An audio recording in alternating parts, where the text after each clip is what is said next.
Hi, my name is Dalia Reyes. I'm the curator here at Galerie Camille, and I'm here with interdisciplinary artist Melissa Jones. And we're gonna talk a little bit about your process here for continuing narratives. I think this is a great opportunity to ask a little bit about how we started talking about your exhibition. It was a little bit over a year ago, and I was curious what you thought about back then, this exhibition, and did it grow, and what are your thoughts about how this show began and the themes, and if you can give us some feedback. Yeah, well, I mean, the title of the show, Continuing Narratives, is, that's all my work is about that. It's all narrative work, and it is sort of an ongoing sort of conversation I have with myself and with the public. And so I had started, a few of these pieces already, and I had a list of pieces in mind that I wanted to do. And we got together and talked about it, and we got together a couple times. He came to the studio, looked at what I had going already, and I talked about other pieces I was thinking about making. And we both kind of liked the idea of doing a show about, the experience of being human and the emotions involved and the things that we all go through.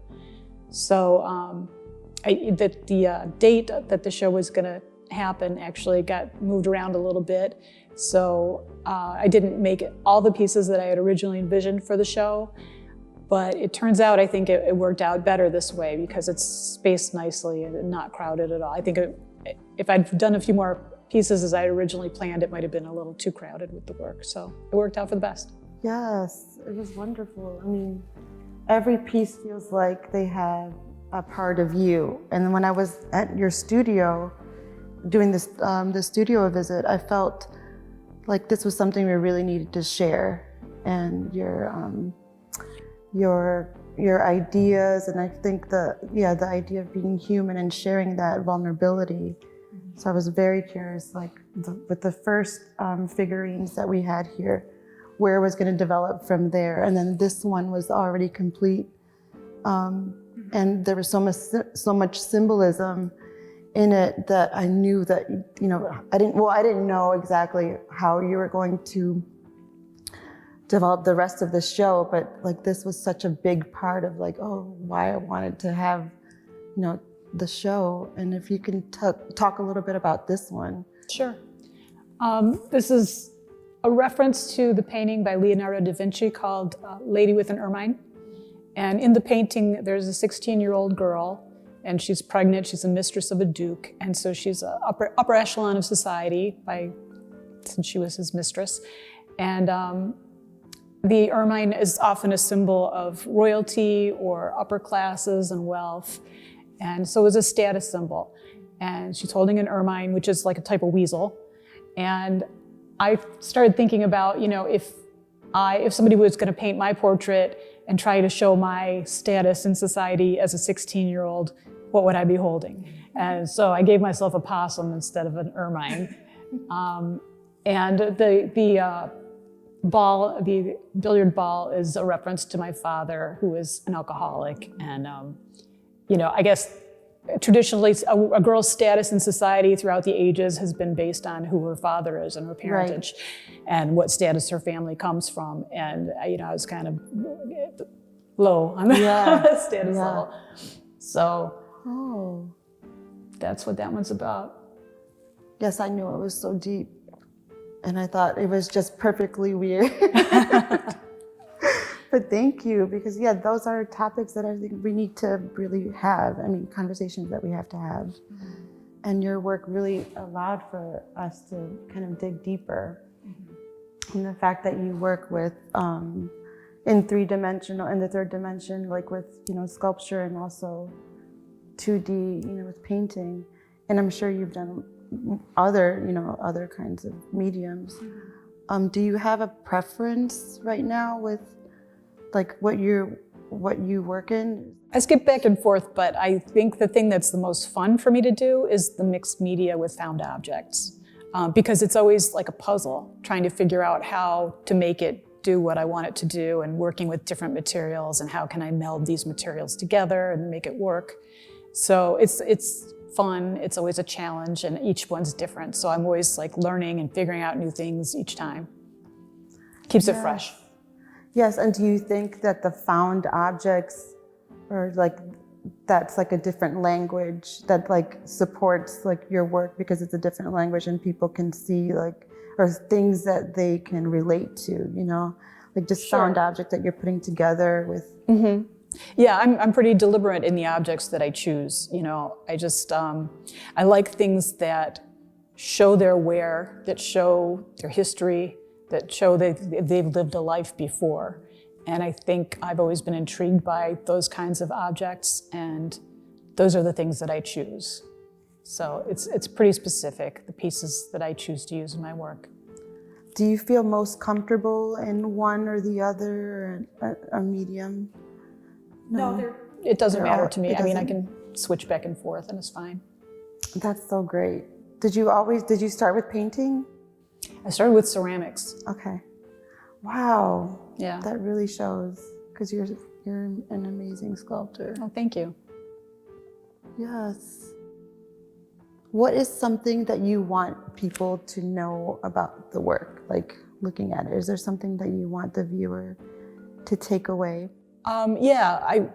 What I hope when they look at the work is that they see a reflection of some aspect of themselves. I feel like, you know, most of my work is somewhat autobiographical, and it, you know, refers to things in my life and feelings that I have. And I don't expect other people to interpret them the same way that I did, but I try to have a sense of emotion in the work, and I try to leave it open-ended enough that it's sort of like a Rorschach test, where you look at it and you project your own thoughts and feelings onto it, and so you can see your own narrative reflecting back at you and not just my narrative. Right. Exactly. And how did you think that all the pieces work together? Because I know that when you're in your studio, you might be like focusing on the one piece, but maybe not fully see the, you know, how they work together. Or how did that turn out? You know, the results for you and how they work together. I think it's got a good sense of flow, because it's all about emotional spaces and you know, varying sort of, I don't know, moods and the things that we go through in our day-to-day life. And I think it sort of, that idea and that concept of the humanity, the experience of humanity, knits it all together, even though it's all different mediums and you know, different topics and things. Yeah. Let's talk about one of the larger pieces in continuing narratives, the struggle, and it is the one that is in the center of the space. Can you talk a little bit about the symbolism behind it? And I know that you, it's a found object, so you found it. So can you just tell us a little bit about the... Yeah, it's a painting on a car hood, an antique car hood. And it's a painting of an octopus with its tentacles wrapped around a girl's ankles. And in my life, I struggle with seasonal affective disorder and depression, and, you know, things wax and wane, and for me. And you know, and it is a struggle sometimes. And, you know, with my work, I don't like to be so explicit. I like to leave things a little bit, you know, open-ended and opaque so that people can interpret it as they want. And, you know, you can look at that and you can, based on what's happening in your own mind, decide if she's being pulled down or if she's escaping. And, you know, for me, the struggle is depression. For other people, it might be addiction. It might be a negative relationship. It might be, you know, time, or, you know, family issues. It could be any, you know, everybody, we all have our own issues to deal with, sickness, you know, different things.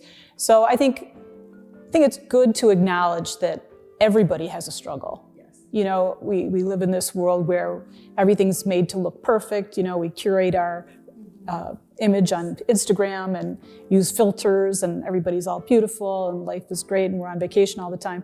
But in reality, you know, life is struggle, and everybody goes through it, and everybody has their own issues that they're dealing with. Absolutely. So I feel like it's good to acknowledge that and put it out there. Absolutely. And I think as an artist, you have that ability to highlight, you know, these things that people might not want to, or they're, you know, keep so close to them, and you can do it in a beautiful, beautiful way. Thank you. Yeah, I mean, I think that somebody can look at that and interpret it for themselves and get, pretty close to my meaning, but it through their own filter of how it reflects on their lives. So right. That's my goal, What do you think about having these important topics in a gallery setting, like in the way that, we're not kind of sitting down, breaking everything down as far as psychology, but what do you think about these topics in a gallery, and what is your experience? I think they need to be in a gallery because that's what life is, and art is a reflection of life, and life is an emotional experience, and so we need to acknowledge that and let people feel their feelings. Right. I love that. Thank you so much for sharing that with us. Thank you, Dalia. Thank you for having me. Yeah, it's been a great experience working with you, and I think it's beyond everything that I imagined it would to be, just because the putting together shows. Thank you. Things are always changing, but it's been wonderful. It's been great. So thank you so much for being here. Thank you for having me. Thank you.